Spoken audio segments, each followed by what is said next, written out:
Hey, this game isn't bad. Oh yeah? Let me see. There's more to it, I swear. I want to talk about First Descendants. Oh, sorry, The First Descendant. This is a perfect example of a very solid game that owes you absolutely nothing, and you owe it absolutely nothing. Mostly because it happens to be 100% free. It's surprisingly well made, and I would say I got just as much enjoyment out of it as any similar AAA title out there that would normally cost me over 90 bucks. It's fun, it's forgettable, and I think people are sometimes being a little too harsh on it for what it is. First Descendant is a looter shooter in the same vein as Remnant 2 or, of course, one of my favorites, Outriders. Using whatever gorgeous anime-inspired character appeals to you, you run around shooting stuff to get loot so you can shoot tougher stuff so you can get better loot, and sometimes use skills to spice things up a bit. It's a really simple cycle that scratches the right part of my brain when I'm not looking for anything super complex. It's like gaming fast food. What sets First Descendant apart the most is what I said at the start. It's completely free to play. This isn't Game Pass free where you still have to technically pay for that. No, this is just $0 outright. Free-to-play games are by no means a new concept in the industry. I mean, League of Legends and Fortnite are both free-to-play and are some of the biggest titles out there. What's surprising about First Descendant is how good it actually is for what it is. I mean, it looks shockingly good, and I'm not just referring to the hyper-sexualized skins. Both the in-game and cutscene graphics are pretty on par with most AAA titles. The gameplay is also very solid with good shooting, skills that feel cool, and a grappling hook that's also there. It also has a full campaign with a convoluted storyline that will hit you with lines like, "But we need an immense amount of RK to detach an Ironheart which is linked to a Prime Hands."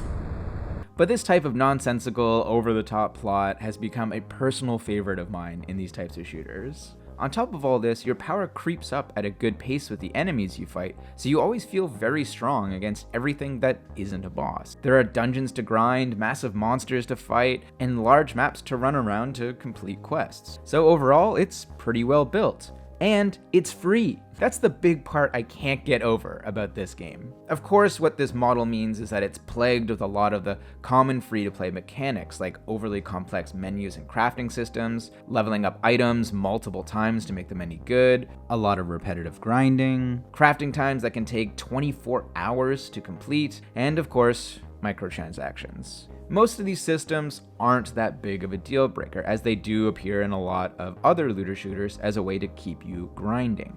The grinding and microtransactions seem to be what most people are getting hung up on. But honestly, what did people expect? The game is free. Of course it's going to have a built-in way for the developers to make some kind of money. It's not even that egregious of a microtransaction system. You can easily finish the campaign without dropping a single penny, and never did it feel like in my playthrough that I was being punished for not purchasing a shortcut. Maybe I've played too many mobile games in my time, so I'm used to things taking days to complete, so waiting 12 hours for something is nothing. At least First Descendant keeps its microtransactions fairly off to the side. It's not in your face with pop-ups about sales or deals, or throwing difficulty walls in your way that prevent any progress without payment. The leveling up was smooth, the gun upgrades stayed stable, and I was even able to get a couple of new characters without feeling the pressure to spend anything. This is probably one of the only times I will defend microtransactions because it just makes sense here. The developers do deserve some kind of return on this game that they've made. It's when developers cram that sort of stuff into fully priced games, like Diablo 4, that it gets a little more justified to freak out over. Outside of price, one of the major differences I noticed about First Descendant over similar AAA titles was just how easy it was to abandon. Loot-focused games are, by design, meant to keep you hooked in this cycle of chasing better gear. It's a very rewarding cycle up front as you pick up better stuff all the time, but by the end you are spending most of that time looking for items that are only marginally better or extremely rare ones that only have about a 1% chance to show up.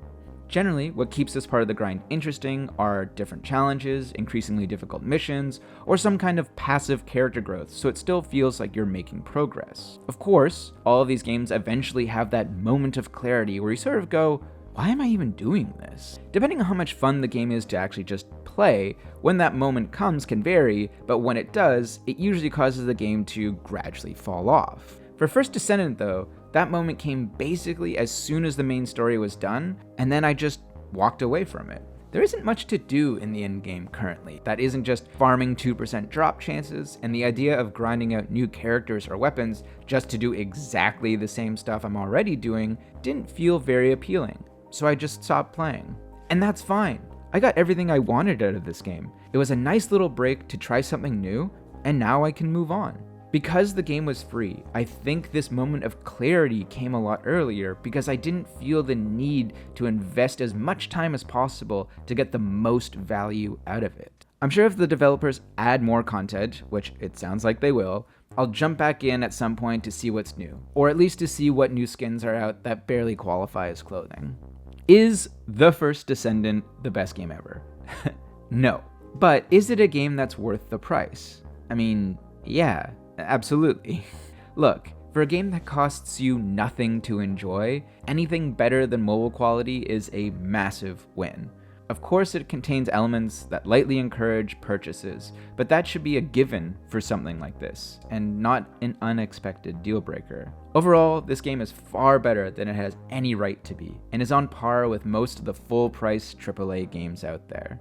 Now, I'm gonna go dine on something a little more refined, but I'm sure I'll be lured back to this one or a similar looter shooter not far in the future. Until next time, thanks for letting me talk gaming.